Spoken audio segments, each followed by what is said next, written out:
Olá, sejam bem-vindos ao projeto Colorindo Laço. Esse projeto eu iniciei com a ideia da gente falar a cada mês sobre os laços que colorem o câncer, ou na verdade, aqueles laços que vão remeter à parte de prevenção quanto a alguns tipos de cânceres específicos. Eu sou Patrícia Reis, especialista em nutrição oncológica, e hoje eu vou falar para vocês sobre o laço azul marinho, que é o laço do mês rosa. Na verdade, ele é um dos laços do mês. Não é o laço do mês rosa. É o laço do mês de março. E ele é um dos laços de março. Porque março abriga outros tipos de câncer aí para a gente trabalhar com a parte preventiva. Mas nesse vídeo eu vou falar para vocês do laço azul marinho, que é o de prevenção de câncer coloretal, que na verdade é o câncer de intestino. E o que preocupa quando a gente fala do câncer de intestino? A incidência, o acometimento do câncer de intestino tem aumentado muito na população em geral. No Brasil, a gente estima ter em média 35 mil novos casos de câncer de intestino e é uma crescente. Ele representa hoje, tanto no Brasil quanto nos Estados Unidos, o terceiro câncer mais comum. Acomete um pouquinho mais homens do que mulheres, mas as mulheres já estão ali de páreo duro na incidência de câncer de intestino e também assume a terceira causa de mortalidade entre todos os tipos de câncer é o câncer de intestino. Esse mês, a gente brigar e pleitear pelo laço azul marinho, ele é muito importante, por quê? Porque o câncer de intestino, ele é altamente prevenível. É um câncer que tem como a gente efetivamente fazer prevenção. Porque dentro da causalidade do câncer de intestino são os fatores de risco modificáveis que interferem diretamente na causalidade dessa doença. O que quer dizer fator de risco modificável? É aquele que eu posso modificar. A alimentação eu posso corrigir, atividade física eu posso começar a fazer atividade física, cigarro eu posso deixar de fumar e bebida alcoólica eu posso deixar de beber ou reduzir de forma muito importante a ingestão alcoólica. Entra nesse critério também o consumo de embutidos e de carne vermelha. Então, há a possibilidade da gente prevenir através de ações importantes o câncer de intestino, chamado na sua maioria das vezes de adenocarcinoma, que é onde começa o câncer do intestino. São nas células do intestino que produzem um mucoprotetor para aquelas próprias células. Aquelas células não estão conseguindo então fazer a proteção ali do seu meio ambiente. Não conseguem proteger porque tem muita coisa presente naquele intestino que está causando aquela lesão na parede intestinal. O câncer é o resultado de um erro celular, que por algum motivo o organismo não consegue fazer reparação daquele erro, aquele erro se propaga. Outra célula tem um erro também, e aí daqui a pouco é um amontoadinho de células.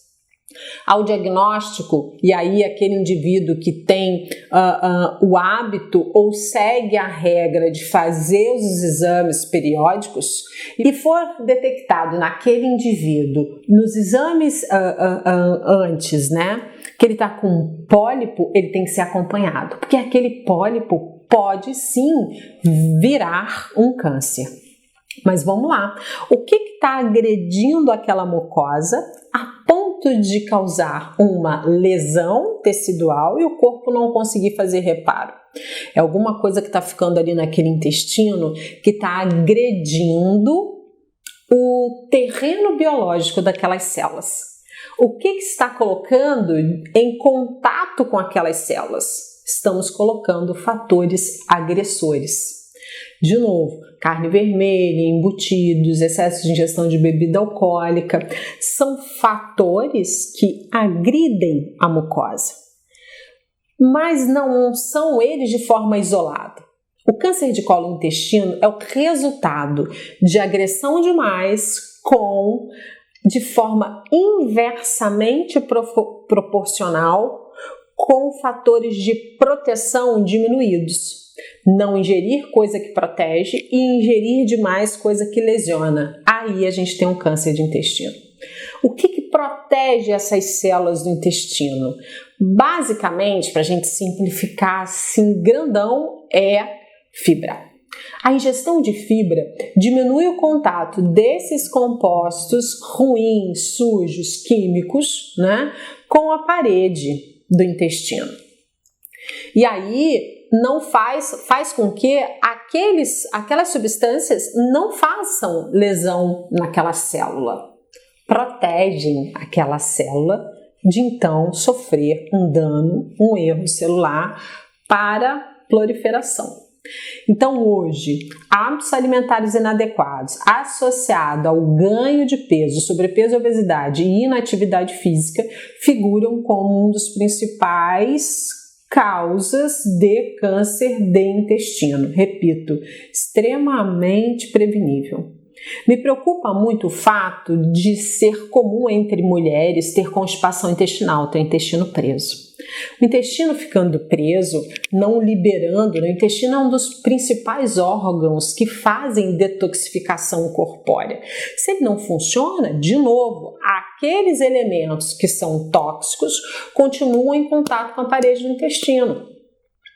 Quanto maior contato, maior a probabilidade de lesão dessa célula. Então é importante a gente discutir hábitos alimentares, hábitos sociais de uma forma ampla, porque infelizmente nós mulheres fomos educadas que não dá pra gente fazer cocô em qualquer lugar, não dá pra fazer cocô no trabalho, a gente tem vergonha, viaja com o namorado, não faz cocô durante 7 dias, né?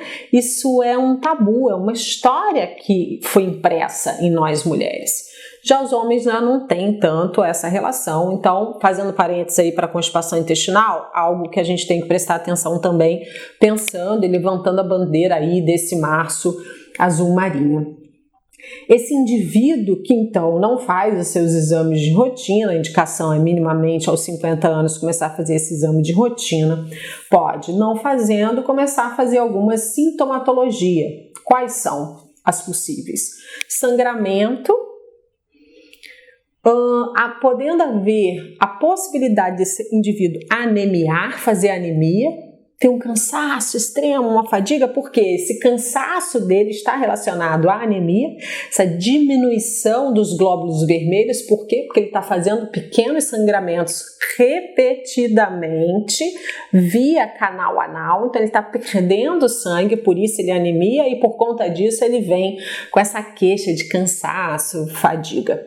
Pode ter alteração de intestino, tanto para diarreia quanto constipação, uma sensação de dor e desconforto abdominal, caracterizado por cólica, e um dos sintomas mais importantes é a sensação de esvaziamento incompleto da ampola retal após evacuar, aquele constante incômodo, como havendo um esvaziamento incompleto da ampola retal, podendo ser esses os sintomas. É altamente prevenível e também tem uma resposta muito interessante curativa. O tratamento para câncer de intestino avançou muito, a gente tem uma taxa de cura interessante e também um acompanhamento do doente livre de doença também interessante.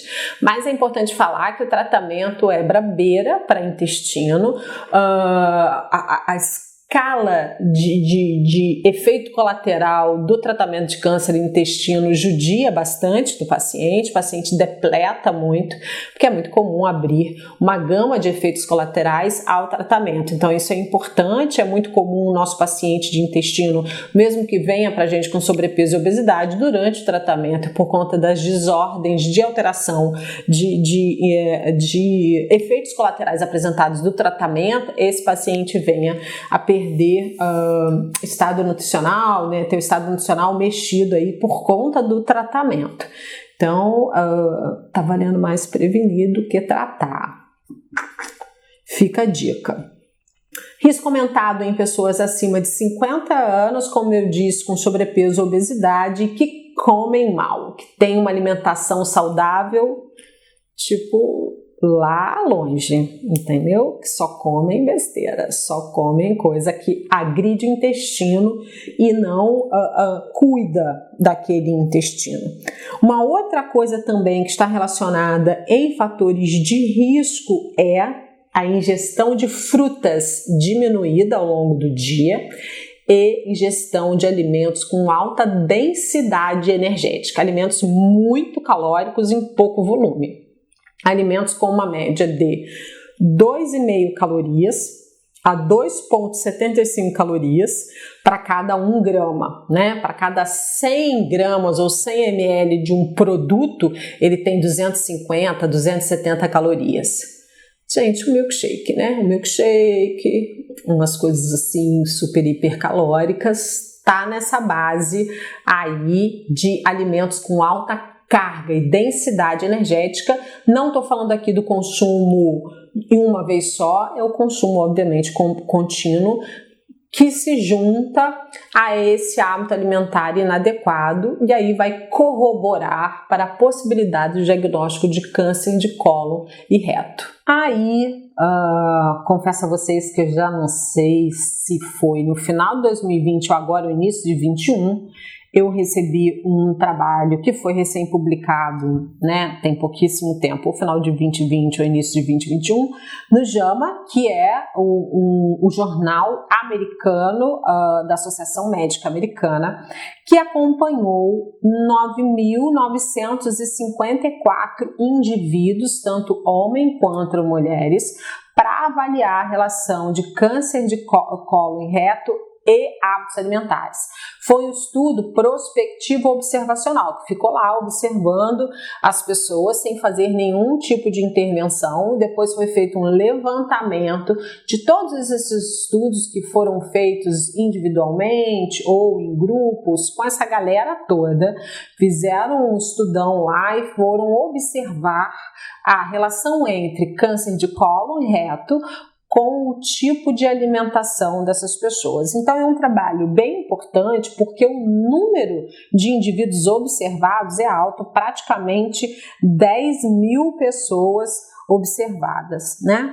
O que eles viram? Viram que as pessoas que fizeram câncer coloretal eram aqueles que ingeriam maior quantidade de carne vermelha por semana, faziam uso de ingestão de álcool e, em contrapartida, foi inversamente proporcional ao diagnóstico a quantidade de consumo de fibras, cálcio e de iogurte, né? Quanto menos doses de fibra, alimentos fontes de cálcio e iogurte, maior a probabilidade de câncer de intestino. Aqui a gente dá uma olhada nesse cálcio também, porque no cálcio ele advém em grande parte de fontes lácteas, e aí essas fontes lácteas têm as doses de iogurte que podem estar sendo contabilizadas aqui com certeza. O iogurte é um modulador de resposta imune intestinal muito interessante, de saudabilidade da microbiota intestinal, muito importante. O ideal do consumo do iogurte é que seja um iogurte o mais limpinho possível, que tenha leite e fermento lácteo. Você dá uma olhadinha atrás, lá no rótulo, tem que ter leite e fermento lácteo. Ele já é um excelente modulador, né, um maestro bem bonitinho aí da microbiota intestinal, que são essas bactérias que podem ser bactérias positivas ou negativas que moram no nosso intestino. Obviamente, quanto mais positivas forem, maior a proteção e a organização, não só em nível intestinal, ali na luz intestinal, mas em reflexo no corpo inteiro a gente vai ter quando a gente tem uma boa microbiota intestinal. Então, como eu falei, a ingestão de fibras, acho que a gente pode fechar pensando nisso, tá? Fibras, aí as fibras vêm de frutas, verduras e legumes.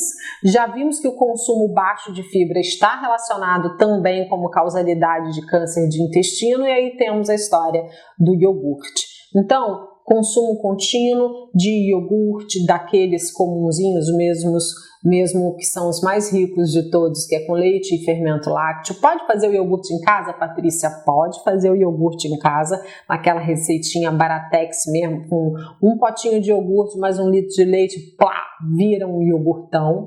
Pode, sem nenhum problema. De novo, escolha o iogurte natural para fazer, né? Insira frutas e fibras.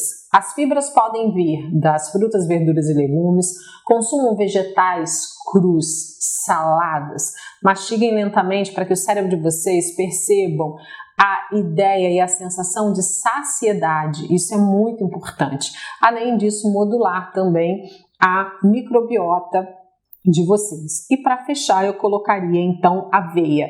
A aveia é rica em beta-glucana, é uma fibra potencialmente solúvel, protetiva demais de células do intestino. Então, se a gente pudesse fechar esse vídeo em homenagem a esse março azul marinho, eu colocaria então um pote de frutas com aveia e iogurte. Acho que com isso a gente tem um potencial muito grande de prevenção de câncer de cólon.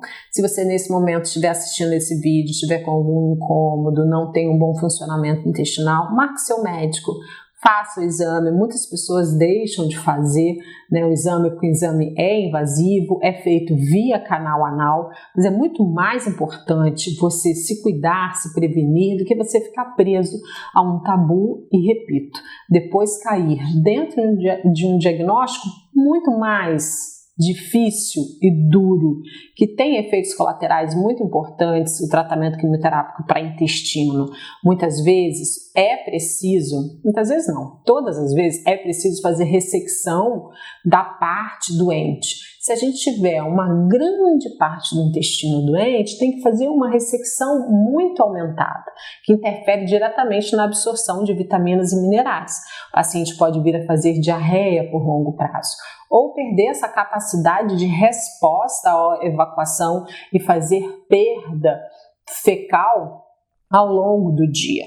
Fora que pode haver a possibilidade, um pós-operatório, de colocar aquela bolsinha, colostomia, ileostomia, dependendo da localização do que o cirurgião encontrar ali.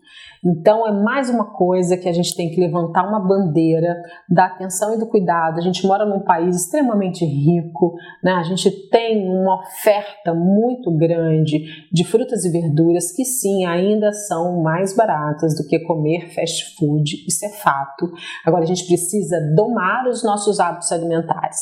A gente vem copiando cada vez mais hábitos alimentares americanos de consumir alimentação rápida, de densidade calórica alta, rica em gordura, né, fast foods. E agora a gente tem que voltar para a nossa história e voltar para dentro, do produzir os próprios alimentos, tentar comer da forma mais simples possível. É aquilo que eu falo e aqui cabe super bem. É mais comida de Deus, né? Aipim, batata, alface, couve, essas coisas super complexas, mas lindas, né? E simples que ele fez, e menos código de barras. Galera da indústria já tá tudo milionária, gente. Vamos investir esse dinheiro em outra coisa. Beijocas, antioxidantes, preventivas e etc. para vocês.